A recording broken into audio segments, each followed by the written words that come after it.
제5화 법정의 증언 무죄의 경계에서 중앙지방법원 2심 항소심 3차 공판기일 사건 발생 1년 후 오늘 피고인 고서준에 대한 증인신문을 진행하겠습니다. 피고인 증인신문 전에 선서하세요.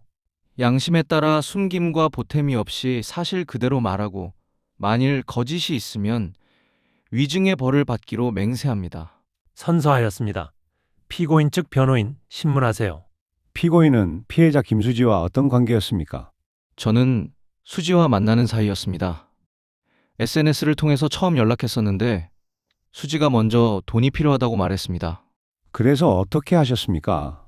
수지에게 한 달에 200만 원을 주기로 약속했습니다. 대신 주말에 만나자고 했고 수지도 동의했습니다. 그 과정에서 성관계가 있었습니까? 네, 있었습니다. 그 성관계는 어떤 상황에서 이루어졌습니까?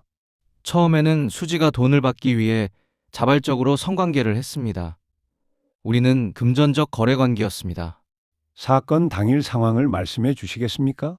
그날 밤 10시 반쯤 수지에게 한 번만 더 보고 싶다고 연락이 왔습니다. 그래서 만나셨다는 말이군요. 네. 서초동에서 제 차에 태웠습니다. 수지는 저에게 관계를 정리하고 싶다고 말했습니다.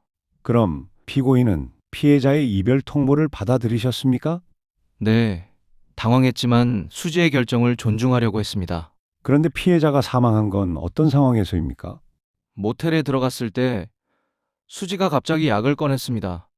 저는 깜짝 놀라서 뭐 하는 거냐고 물었는데 수지가 내가 알아서 할게 라고 말했습니다. 그때 피고인은 어떻게 하셨습니까? 저는 수지를 말리려 했지만 이미 약을 복용한 상태였고 약효가 점점 나타나기 시작했습니다. 수지의 호흡이 불규칙해지자 119에 신고하려 했으나 결국 하지 못했습니다. 그럼에도 불구하고 왜 신고하지 않으셨습니까? 수지가 신고하지 말라고 했습니다. 저는 너무 혼란스러웠고 그렇게 시간이 흘러버렸습니다. 그럼 피고인은 피해자를 해친 것이 아니라 피해자의 극단적 선택을 막지 못한 것이군요.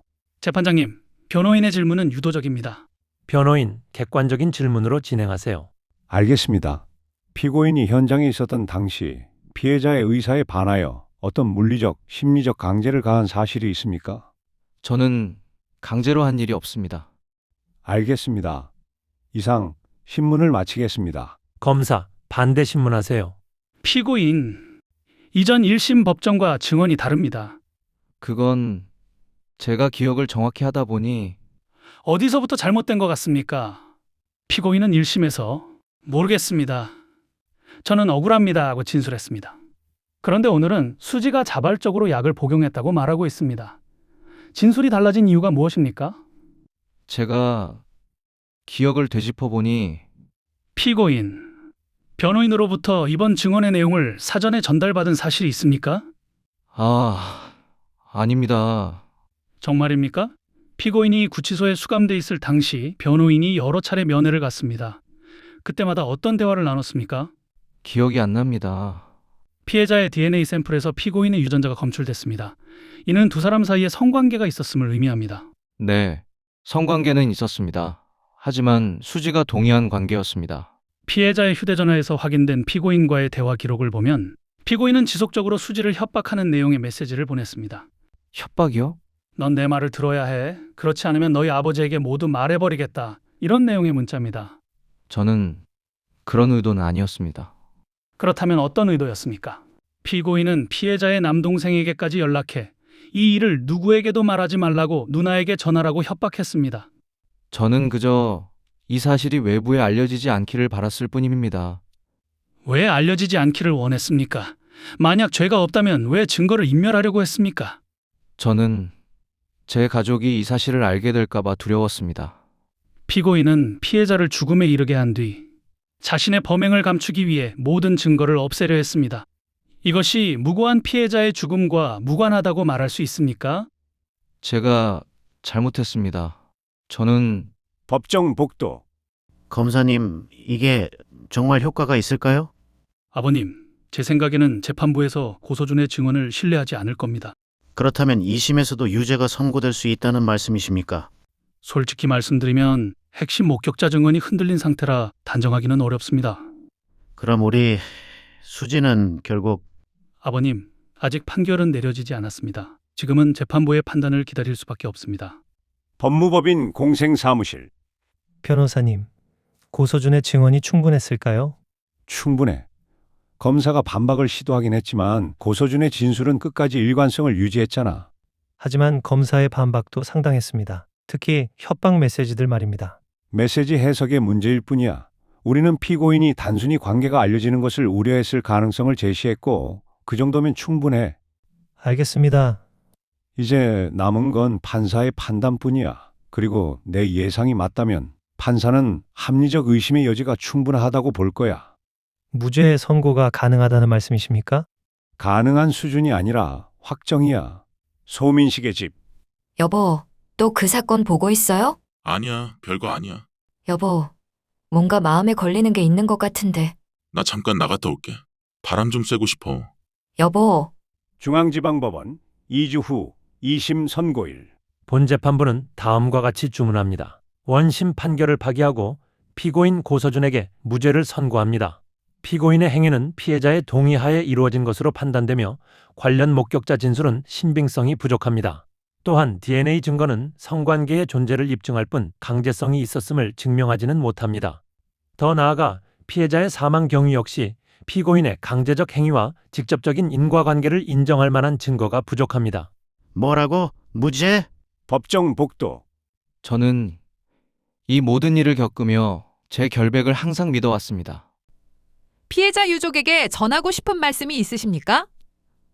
죄송합니다. 검사님, 이게 법입니까? 이게 정의입니까?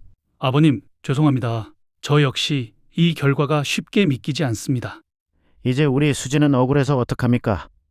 아버님, 아직 끝난 게 아닙니다. 상고하겠습니다. 상고요? 이 서초동에서 말입니까? 고강석 회장 집무실. 예상대로입니다. 변호사님, 제 아들을 구해주셔서 정말 감사합니다. 회장님, 아직 끝난 게 아닙니다. 검사가 상고할 겁니다. 상고요? 2심에서 무죄가 나왔는데 어떻게 상고를 합니까? 대법원에 상고할 수 있습니다. 그럼 우리 서준이가 또 법정에 서야 합니까? 대법원은 법률심이고 공판기일 없이 서면 심리만 진행됩니다. 우리는 이미 충분한 논거를 제시했습니다. 변호사님, 2심 성공보수 10억 원이 정상적으로 입금된 것을 확인했습니다. 만약 대법원까지 가게 된다면 추가 비용도 충분히 드리겠습니다. 박종수의 집. 재벌 2세 고서준에게 2심에서 무죄가 선고됐습니다. 이 판결에 대해 피해자 유족은 강한 유감을 표하며 상고하겠다고 밝혔습니다. 그 아이 아버지는 얼마나 절망했을까? 아버지, 병원에서 이제 치료가 끝났대요. 정말이니? 의사 선생님께서 이제 정기검진만 받으면 된다고 하셨어요. 이게 다 아버지 덕분이에요. 수진아, 2심 법정은 돈의 힘이 진실을 이기는 순간을 보여주었다. 무죄 선고는 내려졌지만 그 이면에는 거짓으로 지어진 이야기와 팔려나간 증인의 증언, 그리고 피해자의 일기를 왜곡한 해석이 차곡차곡 쌓여 있었다. 검사는 상고를 결정했다. 이제 이 사건은 대법원으로 향한다. 그곳에서 기다리고 있는 것은 무엇일까? 진실인가? 아니면 돈의 또 다른 승리인가? 다음 제6화에서 찾아뵙겠습니다. 구독과 좋아요는 제작진에게 큰 힘이 됩니다. 감사합니다.